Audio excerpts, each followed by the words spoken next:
Phoenix is an artist and activist who often uses culture as a medium, has an odd compulsion to bring systems thinking into communities. She experiments with different forms of social engagement and has been foundational in Code Liberation, the UAL Creative Coding Institute, and Devotion Gallery in New York.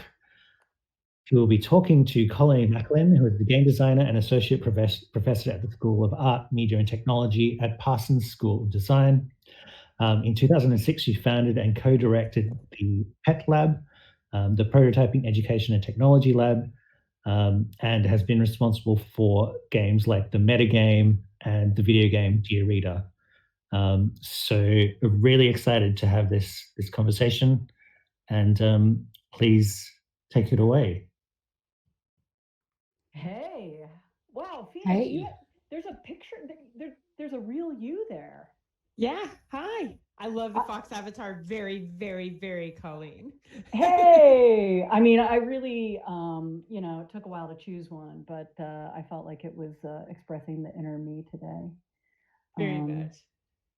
Well, I am absolutely thrilled to be following from Jim's presentation, which was incredibly interesting, and also gave me a little bit of a segue joke, which is that I think we're transitioning now from physically based modeling to physically based.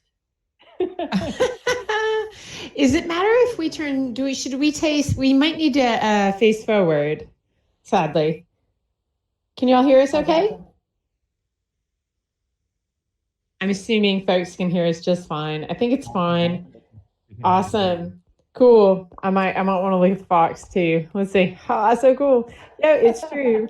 It's true. I've really been shocked and pleased and incredibly happy how weird this wacky platform has worked out for us and how great the talks have all been so far. So hats off to everybody who's been presenting. They've just been awesome.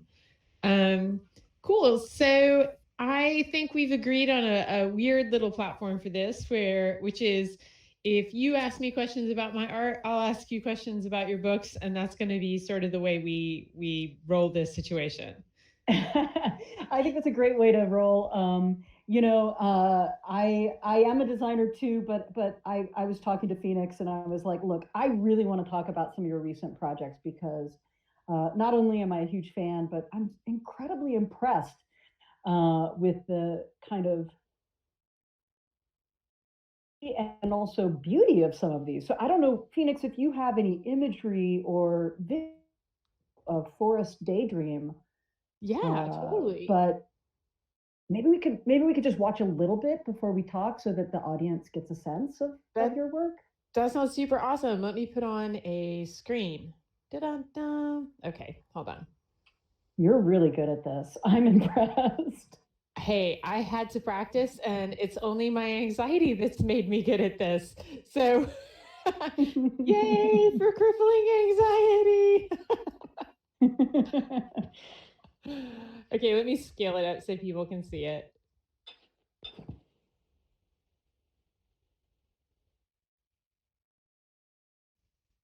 Okay, let's see here. I think that'll do.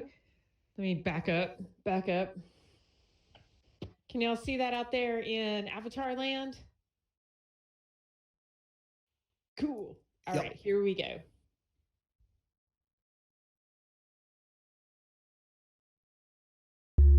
We play as creatures in this world. We play to test our limits. We play to see how things fit. We often experiment in play and try things out in play that we wouldn't feel safe doing if the context was removed. It's really an attitude with which you engage in the world. By playing, you can create something new or you experience something that you didn't expect.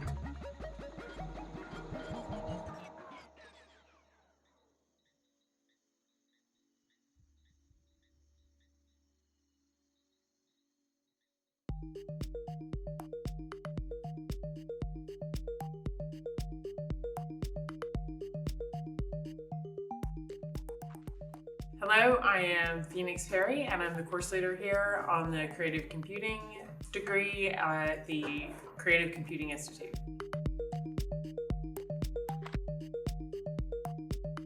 This project called Forest Daydream, which is the third iteration of a project that I've been working on for several years with many different collaborators. It is a long-term research agenda that I've had to look at social play in groups and collaboration in groups.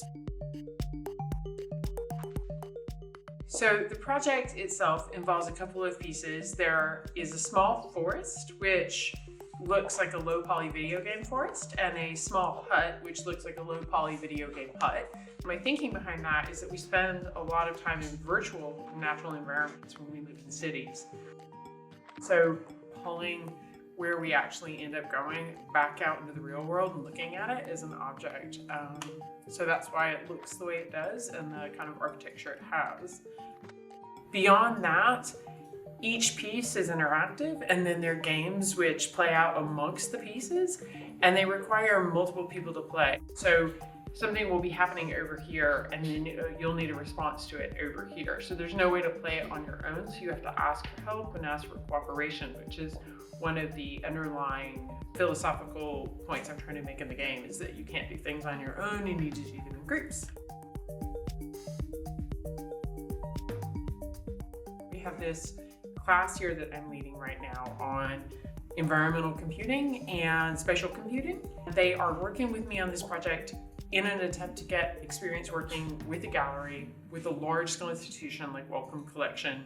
So it's part of the pedagogical process of getting them from point A to point B, of being ready and able to work with the public and knowing what that looks like. Then from there, they're going to proceed to doing full-scale works all on their own in public spaces. Personally, I was rather focused on the programming of the microcontrollers. All the different parts have to interact with each other, have to talk with each other. So every button press has to be signaled somewhere else, and all the different parts have to be coordinated into one single game. You've got sounds going on and lighting and all these physical models. So these really create an environment. I hope people coming would feel relaxed. I worked on the soldering and the wiring, and I also helped with the construction of the dome and the trees. You are not designed for yourself, so you need to study how others behave and interact.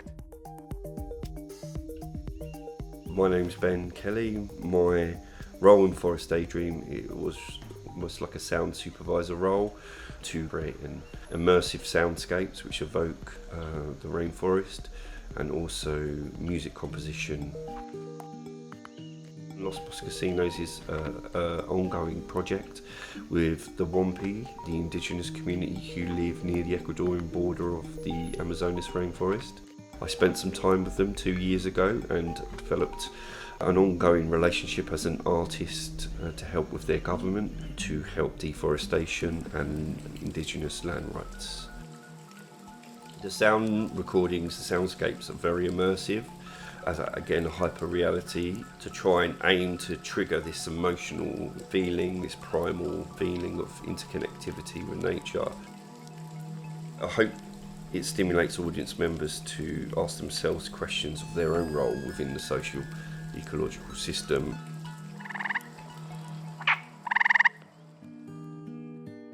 We need outlets for social collaboration communication as adults. We don't get them enough. And we really have to think about how play sits in a modern society in new ways.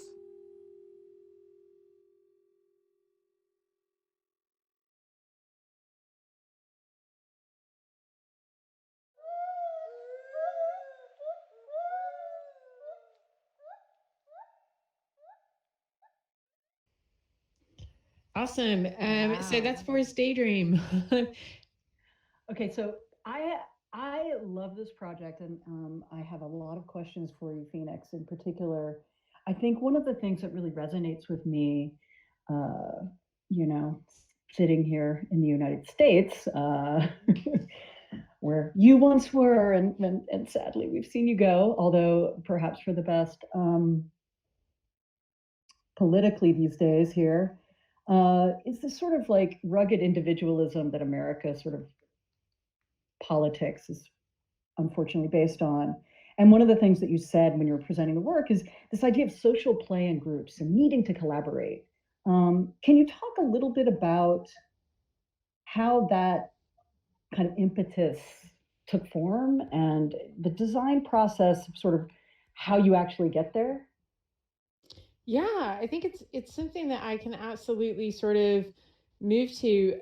You and I've had a little bit of a talk. I remember our talk at this thing we did a few years ago together called Yellow Thread, and we both talked about a adult recess, which I think is really relevant to your work too, and this idea of adult play in groups. And for me, perhaps it's just simply a result of like being part of really close collaborative arts communities for a really long time and benefiting like tremendously as a result of thinking and creating with others, that has brought that on. I know that the first work I made about this was in 2004, and it was about bees. And I became really obsessed with their collaborative nature and the way that together they could achieve so much more than they could individually. And it just, this idea of emergence and the power of that has been a theme of my entire career, and it's woven its way into I think everything I've ever made.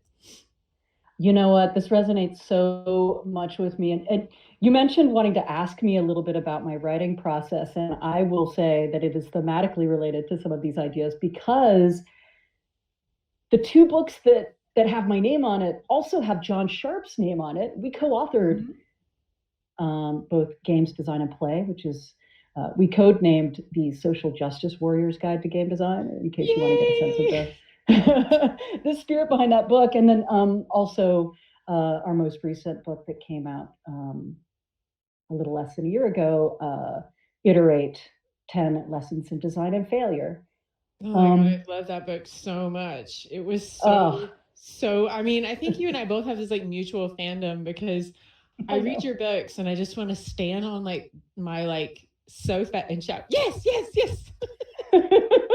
Oh my God. Well, I feel the same way. And honestly, I couldn't write these books alone, and I can't write. I'm currently writing a book that I'm solely responsible for. And it's a very different kind of process, but even so, I've found that my process does start with talking to other people, right? And interviewing folks.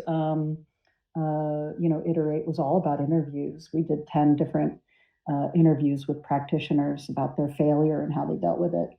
And then John and I really kind of talking and talking and talking. We both teach at Parsons, and so we share a whiteboard in the room that we work in and collaborate together. So I have to say, I think this myth of the sole author, some of you might be able to do that out there, and I really admire it, but I cannot write or think without other people. No, me either. And actually, I've really noticed it as of late. Like, I was like, wow, I don't actually make anything. I just organize groups of people and stand around and talk about cool things and like sometimes write a little bit of code or solder something. Like, it definitely feels like that to me. Like Robin, who you saw briefly in that video and who worked on Forest Daydream with me, just moved to Berlin, and it was like a gut punch to feel him go because we've worked on every project I've made together basically for 5 years now, and I was like, no, please don't go. And then because it's that thing of it's that collaborative energy you have with other people that you just make something. Creating just gets easier, and it just becomes such a less of a burden, I guess, and more of a joy. Yeah, and I think I saw some of the books on consciousness and cognition that you were dropping into the Twitch stream. And so much of that is also kind of the theme is that it's embodied, right? That we aren't just these floating brains or these floating avatars, but that we have bodies and so I guess about Forest Daydream, but I feel like this idea of consciousness and embodiment really comes to light in Bot Party, your other project. That This again, is true. do you ever sleep? Because both of these are incredible. People ask me that all the time. The truth is I just didn't have children. That's the magic part. Okay, I can relate to that.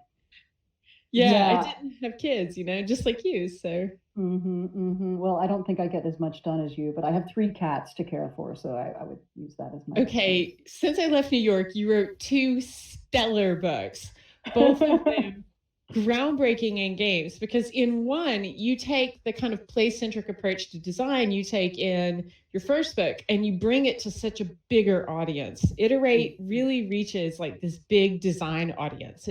It's so much larger than games. And my students, I made it assigned reading this year for all the students who made Forest Daydream, and they all loved it. So cool. we talked so much in Forest Daydream because there was so many mini failures and so many moments of just like abject, glorious failures. And one of them is the clouds were originally supposed to move up and down. Oh, wow. And yeah, it worked in theory. We get into the gallery and the weight of the clouds and the strings and stuff no longer worked with the motor. And this poor artist, he literally sweat bullets for like 3 days, and like an hour before opening, we just had to like, it's not going to work, man. Like he went and got vitamin water bottles to try and like bring the weight. It was so dire. And it was just this beautiful moment of failure. And it felt really good to me that something in the installation just like totally failed. Like that felt right. And, you know, because failure is such a big part of your book. And so much of my games, like, you know, I iterate in the public all the time. So like stuff just breaks, like it just fails. And like, I really loved your approach to failure. And I was curious if like that was learned from like your own creative practice where you yourself have like had to recognize that and work with it. Oh my God, so much, not only creative practice, but life itself. You know, as you talk about this mad scramble to get the clouds working in Forest Daydream, I'm reminded of a past I had in the 90s making visuals at rave parties. And oftentimes these involve some complex installations with inflatables and projection and balloons with glow sticks in them. And inevitably, right, and it would fail. And you always had to have kind of a backup. And so to me, failure has always been really interesting because I feel like as a society, to failure. One is feeling as if it's a kind of indictment of your own abilities. You know, feeling like, I'm just not good at this, which is part of what Carol Dweck, the psychologist, calls the, you know, the difference between the iterative mindset or the getting it now. But there's another mindset that's sort of like, I'm just not good at this, and. Like that, right? And the other piece of it, I think, you know, there's sort of an exaltation of failure, a failure, quote unquote, porn, in especially the Silicon Valley kind of tech bubble, which is all about like, oh, well, you haven't really succeeded until you've really failed. And I think underneath all of that is, again, this kind of rugged individualism and this idea that your success is about you and not about the collective. And so I love coming back to this idea, and Forest Daydream kind of being all about people laying down together in the space, touching different elements and having to collaborate. How do you actually get people to realize that they need to work together, I guess, is a bigger question. Yeah, it's been a really long journey. Like you saw the last thing I made in New York, I think. I think you came to that show I did at Game Center. And it was basically like, yes, you know, it was the Maraca thing. You remember that? The like PlayStation. Yeah, it's incredible. And like I was trying to like, everything that didn't work about that piece, I really fixed in Bot Party. And Forest Daydream is literally grown right out of that piece. Like Adele Lynn, who is here and in the room and at the back and maybe sleeping. Hello, Adele. Yeah, totally sleeping back there. Hey, woman. She made it with me. So like she and I collaborated on that piece, and we built it in Berlin. And Colleen, I've never embarrassed myself so bad in my life. Just oh no. Oh, it went so bad. There for like so many reasons it went so bad. Like I technically was just starting to learn how to work with electronics.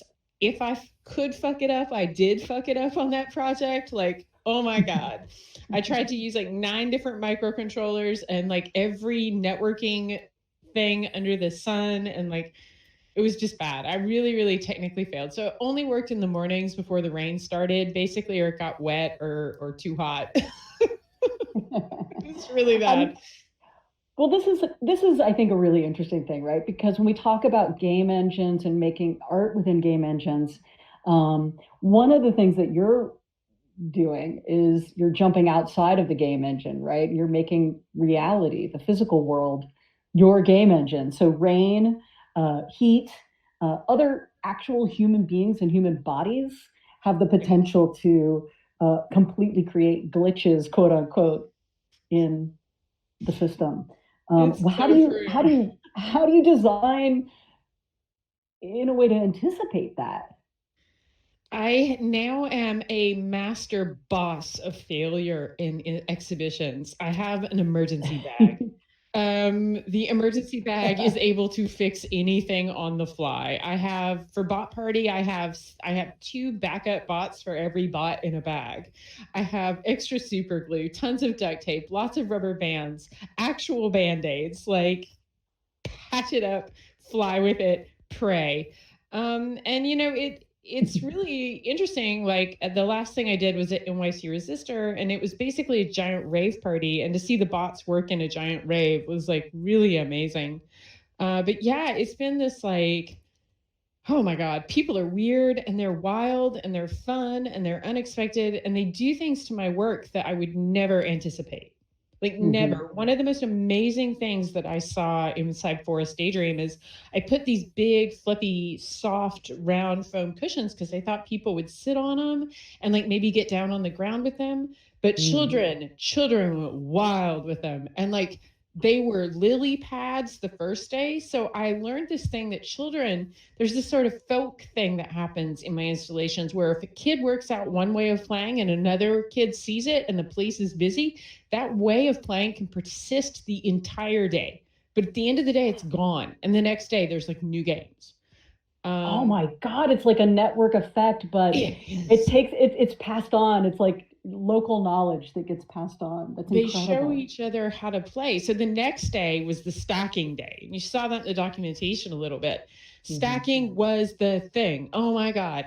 They were like fighting over who could get cushions to stack them the tallest, who could jump the farthest, who could drag the cushions around the room and put them at the trees and jump from like the floor was lava. How far apart could they be? And like, it was amazing. Like these little cushions that had no electronics, no LEDs in them at all, just pure joy out of those children with those cushions.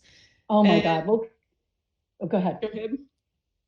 Oh, I was just going to say this reminds me, you know, in Iterate, we talked to Cass Holman, who's a toy designer and created Rigamajig. And I think her benchmark for success was whether or not kids did something totally weird and unexpected with what she had designed with the prototype. And it sounds to me like a lot of that happens too. Totally. Well, it looks like we're at 5 minutes, so we should probably start taking questions. Yeah, let's do it. Oh my God, I could talk to you all day, and it's so good to see you and hear your voice again. I miss you. Questions desperately. Oh my God. All right, questions from the audience. Let's do this thing. I think there was a question in the Hubs chat, but I don't know how to find Hubs messages that have like disappeared. So maybe they could type their question again. Yeah, just re-ask it verbally, if that's okay. I will use my real voice. So that's what the question's about a little bit. It sounds like Colleen is advocating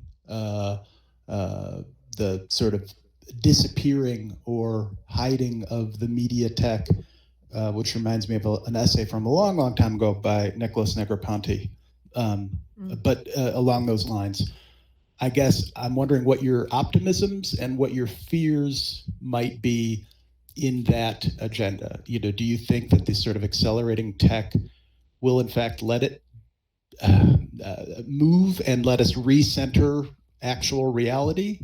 Or is there some kind of trap to hope that the media tech will in fact let us move it aside in favor of shared presence? Oh, wow. This is something that, I feel like I could talk about for a long time. I do actually like this. Like Bertolt Brecht, right? The idea of epic theater and that you could show the sort of seams in a system and recognize that this is artifice, I think is important still too. So I wouldn't say I'm advocating for hiding the tech. I guess it's just, how do you robusticize something so that it doesn't completely break down and not work in a gallery setting or in a rave setting or something like that. And I guess, to me, a lot of the work in platform studies, a lot of this other work is hoping to really expose some of the production methods, right? And how the stuff actually works. So I love that. And I also view failure as a way to shine light on something, right? It reveals the seams in a system. It reveals the breakages in the design. And I actually do think that's important for humans to recognize that not everything is smooth. Cool. Right. Thank you. Sure. Other questions? Yeah, there's one question from Twitch here. It says, interested in the tension between Dear Reader using public domain literature, but then being behind the paywall of Apple Arcade. Oh, that is definitely something that I could talk about. I mean, I think quality meets indie development. We see that different funding models are necessary. And one of the things that I think you decide as a creator is how to get your work in front of an audience. Also, at the same time, ensure that everyone is paid for the work and the labor that they do on your team. And so I'll be honest and just say that unfortunately we exist in this sort of capital mode of production. And in order for people to make a small, perhaps not a full living, but a small living on these things, it involves some of these compromises. On the other hand, I'm really excited that people are reaching into this vast kind of literature, a lot of it forgotten, a lot by underrepresented voices, and hope that, it's doing a little something for the players. That's a hard, we've talked about that a lot as a team. Nice. Let me see. I think there's not specific questions in the chat right now, but someone is talking about the notion of failure and specifically how they feel that in STEM, failure has been really sort of, I guess, like misframed. Sorry, I'm just catching up with the chat messages here. But yeah, so in Silicon Valley, failure has been reduced to an elevator pitch. The phrase fail early and often has done a decent amount of damage to education. Mm-hmm. But yeah, they were interested also in, I think, yeah, like just the expressing frustration about there not being sort of slow or interpretive conversations in STEM, talking about wanting their fellow engineers to just go look at a painting with them and talk about it someday. So not really a question necessarily, but maybe more just like a jumping off point to talk about that notion of failure and objective stuff. I feel like, Phoenix, you work a lot within this realm, so you probably have some things to say about it for sure. I mean, for me, failure is an opportunity in a way that I don't think people in Silicon Valley like really realize it is. Like, because like I fail, I'm micro fail. I don't like sometimes I fantastically, fabulously, gloriously fail, but it's kind of, yeah, I mean, Bruno just said failure is an option. And I think that's a good way to see it. Like, I see an option to make things better. I see an option for player engagement. Like right now, I'm looking at where things didn't work as ways to make new things for players. Like I often watch videos of my players and I watch what they do, and then I actually go back, and for the next version, I write behavior for how they're playing in an open-ended and free-form way, which is a lot of how my games work. Like Bot Party, which is this really weird, crazy game, totally came to me as a result of watching people play with a thing I made and saying, oh my God, I should do it that way. And yeah, it's just opportunities. It's affordances that you need to create for, or moments, and you don't have to see them like as failures per se, but as options or opportunities. And for me, it's like an iterative process. It's not like fail at this.com and move on. It's sort of like fail is a way to like fall forward, so I'm eventually walking. Like Laurie Anderson has this amazing spoken word thing where she talks about running, and it's just falling forward again and again. Oh God, yeah, I love that piece. And I think what you're also pointing out, Phoenix, is that failure is part of like something that we embed in our practice. And isn't a medal, isn't like, like, something you have to do, but it's something that you have to learn from and you have to reflect on. Yeah. I mean, and like, I'm a woman, I'm not allowed to fail in culture. Like it's kind of different. Like, I feel like failure is great for men, but if you fail as a woman, you're never getting failure is privilege. That is I feel like failure is a privilege, and the right to fail, and who can fail, lose millions and then get more money. Like, I don't even know. And I can't even so much as like have something not work for 5 minutes in an installation without 5 people yelling at me. So yeah, failure is a privilege. That's actually really a great note to end on, because I know we have another talk. And this has been just amazing and awesome. And I think we could talk for hours, but there is another panel and I bet people are hungry.